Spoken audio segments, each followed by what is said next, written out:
Hello everyone, welcome to కథల సవ్వడి. ఈ వీడియోలో నేను అందమైన ముగ్గు వేస్తూ మీకు ఒక ఆసక్తికరమైన కథను షేర్ చేస్తున్నాను. విక్రమ్ కృష్ణ రాధ గురించి ఆలోచిస్తూ ఉంటాడు. రాధ రోజురోజుకి అందరికీ దగ్గరైపోతుంది అనుకుంటూ రాధను ఎలా అయినా కంట్రోల్ చేయాలి అనుకుంటాడు. తను రాధ రాసుకున్న కండిషన్స్ పేపర్స్ తీసుకుని ఈ కండిషన్స్ తనకు చూపిస్తే రాధ కంట్రోల్లోకి వస్తుంది అనుకుంటూ ఉంటాడు. ఇంతలో రాధ మత్తు కలిపిన జ్యూస్ తాగి తూలుకుంటూ విక్రమ్ కృష్ణ దగ్గరకు వస్తుంది. విక్రమ్ కృష్ణ రాధను బెడ్ మీద కూర్చోమంటాడు. రాధ బెడ్ మీద కూర్చోబోతూ తూలిపడి కుర్చీలో పడుతుంది. విక్రమ్ కృష్ణ కండిషన్స్ రాసిన పేపర్స్ని రాధకు ఇచ్చి చదవమంటాడు. రాధ ఆ పేపర్స్ని చదవడానికి ట్రై చేస్తూ మత్తు వల్ల కుదరకపోవడంతో విక్రమ్ కృష్ణను చదవమంటుంది. విక్రమ్ కృష్ణ ఆ కండిషన్స్ గురించి రాధకు చెప్తూ ఉంటే రాధ ఇప్పుడు ఇవన్నీ ఎందుకు చదువుతున్నారో చెప్పమంటుంది. విక్రమ్ కృష్ణ, నువ్వు కండిషన్స్ మర్చిపోయి ఓవర్ యాక్టింగ్ చేస్తూ అందరికీ దగ్గరైపోతున్నావు కదా, అందుకు అంటాడు. ఈ పేపర్స్ని నీ దగ్గరే పెట్టుకుని రోజు పారాయణం చేసినట్టు చదువుకో, అప్పుడు నీ లిమిట్స్ నీకు తెలుస్తాయి అంటాడు. రాధ ఆ పేపర్స్ని నలిపేస్తూ ఉంటుంది. విక్రమ్ కృష్ణ, అవి ఎంత ఇంపార్టెంటో నీకు తెలుసా అంటాడు.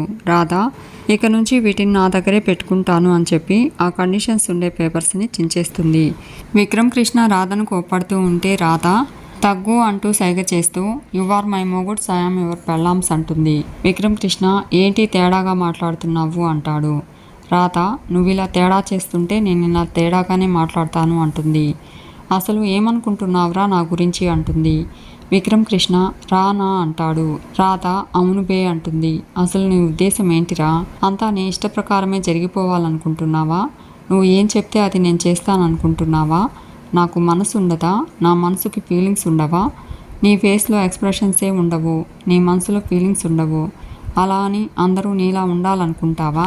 మనుషులతో ఆడుకో, తప్పులేదు, కానీ మనసులతో వాటి ఫీలింగ్స్తో ఆడుకోవద్దు, అర్థమైందా అంటూ విక్రమ్ కృష్ణను కొడుతుంది. ఏనాడైనా నాతో నువ్వు మంచిగా మాట్లాడావా? అందరి ముందు మాత్రం బిందెలు బిందెలు ప్రేమను కురిపిస్తావు, ఒంటరిగా ఉన్నప్పుడు మాత్రం సీరియస్ మొహంతో ఉంటావు. నీలాంటి వాడిని ఏం చేయాలిరా అంటూ పైకి లేచి తూలి పడబోతూ ఉంటే విక్రమ్ కృష్ణ రాధను పడకుండా పట్టుకోబోతూ స్లిప్ అయ్యి రాధతో పాటు బెడ్ మీద పడతాడు. వాసన తేడాగా వస్తుంది, ఏం తాగావు అంటాడు. రాధ జ్యూస్ తాగాను అంటుంది. విక్రమ్ కృష్ణ జ్యూస్ కాదు ఇంకేదో తాగావు అంటాడు. రాధ ఇంకేదో నువ్వు తాగుతావురా, నేను మాత్రం జ్యూసే తాగుతా అంటుంది. అరే సుబ్బారావు, నేను ఒకటి అడుగుతాను చెప్పరా అంటుంది. విక్రమ్ కృష్ణ నా పేరు సుబ్బారావు కాదు విక్రమ్ కృష్ణ అంటాడు. రాధ అయినా సరే ఇప్పుడు నువ్వు నాకు సుబ్బారావువే అంటుంది. విక్రమ్ కృష్ణ ఎవరా సుబ్బారావు అంటాడు. రాధ ఎవరో గొట్టంగాడు అంటుంది.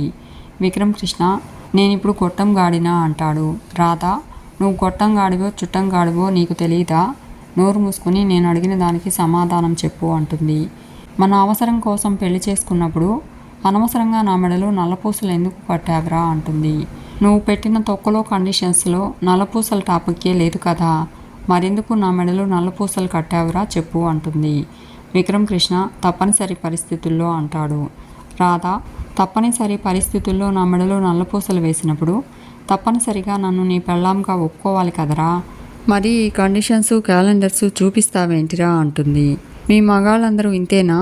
ప్రేమ గీమ సెంటిమెంట్స్ అటాచ్మెంట్స్ అలాంటి పదార్థాలు మీరెప్పుడు రుచి చూడరా అంటుంది. మీకు తెలిసింది నమ్మించి నట్టేట్లో ముంచేయడమేనా అంటూ మీ మగాళ్ళు మోసగాళ్ళు అంటూ పాట పాడుతూ డ్యాన్స్ చేస్తూ రూమ్ బయటకు వస్తుంది. విక్రమ్ కృష్ణ రాధను బలవంతంగా రూమ్ లోపలికి తీసుకెళ్తాడు. ఏం తాగావు తల్లి, ఈ రేంజ్లో రచ్చ చేసి ఇంత టార్చర్ పెడుతున్నావేంటి అంటాడు. రాధ చెప్పాను కదా జ్యూస్ తాగాను అంటుంది. విక్రమ్ కృష్ణ జ్యూస్ కాదు, బాగా గుర్తు తెచ్చుకో, ఏదో తాగావు అంటాడు.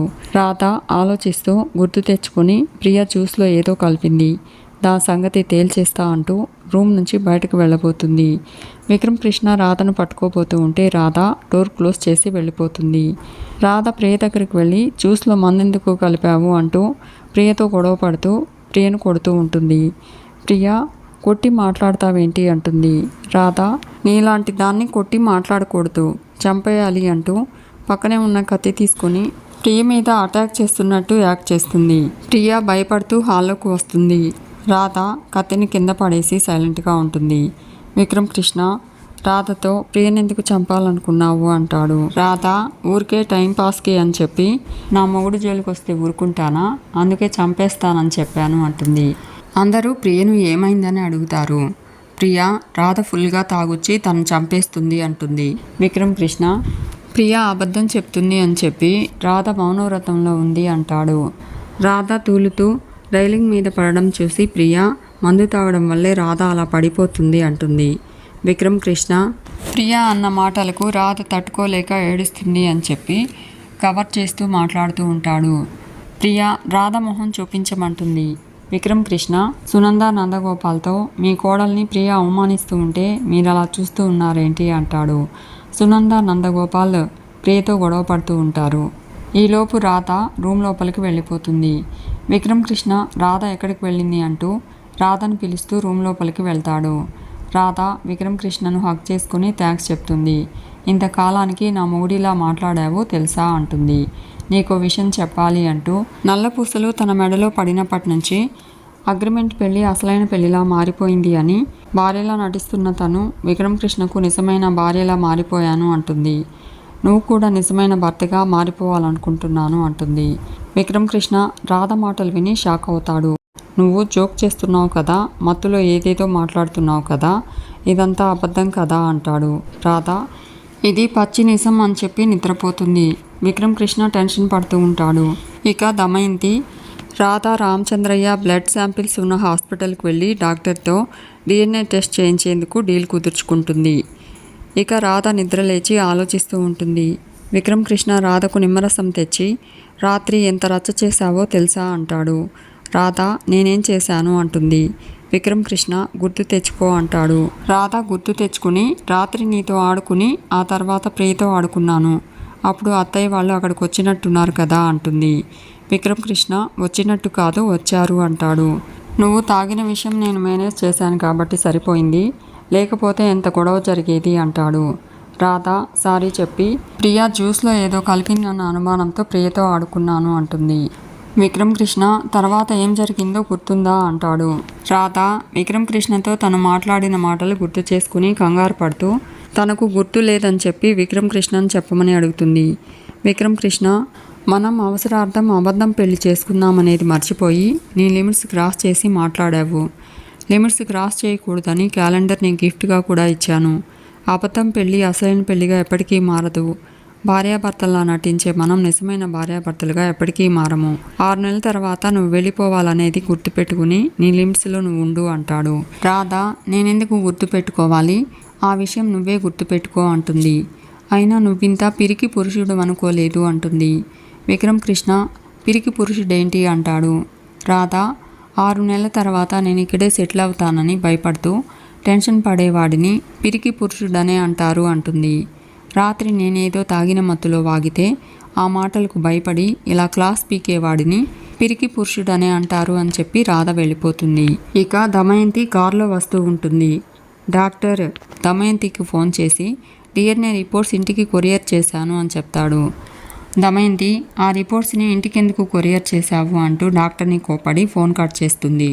ఇక ఇంటి దగ్గర రాధ 30 రోజుల్లో మొగుడి మనసును మార్చడం ఎలా అనే బుక్ గురించి ఆలోచిస్తూ కొరియర్ తీసుకొస్తున్నానని ఫోన్ చేసి ఇంకా రాలేదేంటి అనుకుంటూ ఉంటుంది.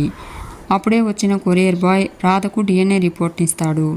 రాధ ఆ రిపోర్ట్ని తీసుకుని వెనక్కి వస్తూ విక్రమ్ కృష్ణకు డాష్ ఇస్తుంది. విక్రమ్ కృష్ణ ఆ కవర్ ఏంటి అంటూ రాధ దగ్గర నుంచి ఆ కవర్ తీసుకోబోతూ ఉంటాడు. రాధ విక్రమ్ కృష్ణకు ఇవ్వకుండా పరిగెత్తుతూ ఉంటుంది. అందరూ హాల్లోకి వస్తారు. రాధ అందరి చుట్టూ తిరుగుతూ విక్రమ్ కృష్ణకు దొరకకుండా తప్పించుకుంటూ పరిగెత్తుతుంది. ప్రియ హాల్లోకి వచ్చి రాధ విక్రమ్ కృష్ణను చూస్తూ ఉంటుంది. దమయంతి ప్రియకు ఫోన్ చేసి కొరియర్ వచ్చిందా అని అడుగుతుంది. ప్రియ వచ్చింది అని చెప్పి దానితో అందరూ బంతాట ఆడుతున్నారు అంటుంది. దమయంతి అది చాలా ఇంపార్టెంట్ అని చెప్పి అది ఎవరూ ఓపెన్ చేయకూడదు అని చెప్తూ ఉంటే రాధ ప్రియకు డాష్ ఇస్తుంది. ప్రియ ఫోన్ కింద పడి స్విచ్ ఆఫ్ అవుతుంది. విక్రమ్ కృష్ణ అనసూయ సునంద నందగోపాల్కి గిఫ్ట్స్ ఇస్తానని చెప్పి రాధను పట్టుకోమంటాడు. అనసూయ నందగోపాల్ సునంద రాధను పట్టుకుంటారు. విక్రమ్ కృష్ణ రాధ దగ్గరున్న కవర్ లాక్కుని ఆ కవర్ని ఓపెన్ చేయబోతూ ఉంటే దమయంతి ఆ కవర్ని లాక్కుని ఆ కవర్ తన కోసం వచ్చింది అని చెప్తుంది. విక్రమ్ కృష్ణ ఆ కవర్లో ఏముందని అడుగుతాడు. Damayanti that's none of your business అని చెప్పి తన రూమ్ లోపలికి వెళ్ళిపోతూ ఉంటుంది. అప్పుడే రాధకు కొరియర్ వస్తుంది. విక్రమ్ కృష్ణ రాధ కొరియర్ ఏంటి అని అడుగుతాడు. రాధ తర్వాత చూపిస్తాను అని చెప్పి వెళ్ళిపోతుంది. ఇక విక్రమ్ కృష్ణ దమయంతికి వచ్చిన కొరియర్ గురించి ఆలోచిస్తూ ఉంటాడు. అత్తయ్య ఎందుకు అంత సీరియస్ అయింది అనుకుంటూ ఆ పేపర్స్లో ఏముంది అనుకుంటూ ఉంటాడు. ఇక దమయంతి DNA రిపోర్ట్ పాజిటివ్ అని ఉండడం చూసి షాక్ అవుతుంది. రామచంద్రయ్య దమయంతి భర్తను అరెస్ట్ చేసినందుకు దమయంతి భర్త గురివేసుకోవడం గుర్తు చేసుకుంటుంది. నా సంతోషం దూరం చేశావు, నువ్వెలా సంతోషంగా ఉంటావో నేను చూస్తా అని అనుకోవడం గుర్తు చేసుకుంటుంది. కార్ యాక్సిడెంట్ చేయడం గుర్తు చేసుకుంటుంది. సీనయ్య చిట్టి వేరు రాధ వేరు అని చెప్పడం గుర్తు చేసుకుంటుంది దమయంతి. నా అనుమానం నిజమైంది అనుకుంటూ రాధే రామచంద్రయ్య కూతురు చిట్టి అని కన్ఫర్మ్ అయింది. చిట్టి కోసం ఎక్కడెక్కడో వెతికాను, దొరకలేదు. కానీ ఇప్పుడు ఇలా దొరికిపోయింది. ఒసే చిట్టి, నీకోసం ప్రపంచమంతా వెతుకుతూ ఉంటే నువ్వు రాధా అన్న పేరుతో నా ఇంట్లోనే సెటిల్ అయ్యావా? నా కూతురికిచ్చి పెళ్లి చేయాలనుకున్న విక్రమ్ కృష్ణని టెంపరీగా పెళ్లి చేసుకుని ఇప్పుడు ఆ పెళ్లిని నిజమైన పెళ్లిలా ఫీల్ అయి విక్రమ్ కృష్ణ భార్యగా పర్మనెంట్గా ఉండిపోవాలనుకుంటున్నావా? ఇప్పుడు నువ్వు చిట్టివని తెలిసాక ఆ కోపం ద్వేషంగా, పగగా, ప్రతీకారంగా మారిపోయింది. నిన్ను వదిలిపెట్టను రాధా. ఇన్నేళ్ళు నా పగ, ప్రతీకారాన్ని వడ్డీతో సహా తీర్చుకుంటాను అని అనుకుంటుంది దమయంతి. ఇక రాధ తనకు కొరియర్లో వచ్చిన బుక్ చూస్తూ విక్రమ్ కృష్ణ లాంటి మొండిమూడు మనసు మార్చాలి అంటే ఇలాంటి బుక్ చదవాల్సిందే అనుకుంటుంది. మొత్తం చదివి నిన్ను నా కొమ్మున ముడేసుకుంటాను అని అనుకుంటూ ఉంటుంది. ఇక ప్రియ దమయంతి దగ్గరకు వస్తుంది. దమయంతి ప్రియను కోపడి కాసేపు తనను ఒంటరిగా వదిలేయమని చెప్తుంది. ప్రియ కొరియర్ వచ్చినప్పటి నుంచి మామ్ ఏంటి ఇలా ఉంది అనుకుంటుంది. ఇక రాధ టెర్రస్ మీదున్న విక్రమ్ కృష్ణను చూసి విక్రమ్ కృష్ణ దగ్గరకు వస్తుంది. విక్రమ్ కృష్ణతో ఏం ఆలోచిస్తున్నావో అని అడుగుతుంది. విక్రమ్ కృష్ణ తనను డిస్టర్బ్ చేయకుండా వెళ్ళిపోమ్మంటాడు. రాధ తను కూడా ఒక విషయం గురించి సీరియస్గా ఆలోచిస్తున్నాను అని చెప్పి తనకు హెల్ప్ చేయమని అడుగుతుంది. దమయంతి కొరియర్ విషయం చెప్పి మనం ఆ పేపర్స్ తీసుకుంటే చాలా సీరియస్ అయింది. పైకి సీరియస్గా ఉన్నా లోపల టెన్షన్ పడుతున్నట్లు అనిపించింది. ఇంతకీ ఆ పేపర్స్లో ఏముందో కొంచెం ఆలోచించి చెప్పండి అంటుంది. విక్రమ్ కృష్ణ అది అర్థం కాకనే కదా అక్కడి నుంచి బుర్ర బద్దలు కొట్టుకుంటున్నాను అంటాడు. ఈ మధ్య మా అత్తయ్య ఇంట్లో ఎక్కువసేపు ఉండడం లేదు. మనకు తెలియకుండా ఏదేదో చేస్తుంది, ఎక్కడెక్కడో తిరుగుతుంది, ఏదో టెన్షన్ పడుతుంది. ఆ కొరియర్లో ఏముందో తెలుసుకుంటే తప్ప మనకు క్లారిటీ రాదు అంటాడు. ఇక సీనయ్య రాధ ఫోటో చూస్తూ నీకు సంబంధించిన నిజం చెప్పాల్సిన టైం దగ్గర పడిందమ్మా అనుకుంటాడు. నువ్వు నా సొంత కూతురు కాదన్న నిజం నిన్ను బాధ పెట్టినా నువ్వు రామచంద్రయ్య గారి కూతురు అన్న నిజం, నీ అత్తిల్లే నీ పుట్టిల్లని తెలిస్తే నువ్వు చాలా సంతోషిస్తావమ్మా అనుకుంటాడు. ఆ నిజం తెలిసేంత వరకు ఆ దమయంతి వల్ల నీకు ఎలాంటి ఇబ్బంది కలగకుంటే నాకు అంతే చాలమ్మా అనుకుంటూ ఉంటాడు. అప్పుడే దమయంతి సీనయ్య దగ్గరకు వచ్చి బావున్నావా సీనయ్య అంటుంది. ఏంటి నీ కూతురు రాధ ఫోటో చూస్తున్నావా అంటూ రాధను చేర్చాల్సిన చోటుకే చేర్చావు కదా అంటుంది. రాధ నీ సొంత కూతురు కాదు అని తెలుసుకున్నాను, రాధే ఆ రామచంద్ర కూతురు చిట్టి అని తెలుసుకున్నాను అనడంతో సీనయ్య షాక్ అవుతాడు. ఇక రాధ నిద్రపోతూ ఉంటుంది. దమయంతి రాధ దగ్గరకు వచ్చి ఒసే చిట్టి, నీ కోసం నిన్ను చంపడం కోసం నేను ఎంతకాలం నుంచి ఎదురు చూస్తున్నానో తెలుసా? ఇంతకాలానికి నా కోరిక తీరపోతుంది. నువ్వొచ్చింది అత్తారింటికి కాదు, నీ చావును వెతుక్కుంటూ వచ్చావు, చచ్చిపోతున్నావు అనుకుంటూ రాధ మీద దిండుతో అటాక్ చేయబోతూ ఉంటుంది దమయంతి. మీకు ఈ వీడియో నచ్చితే లైక్ చేయండి, షేర్ చేయండి, తప్పకుండా సబ్స్క్రైబ్ చేసుకోండి. Thanks for watching.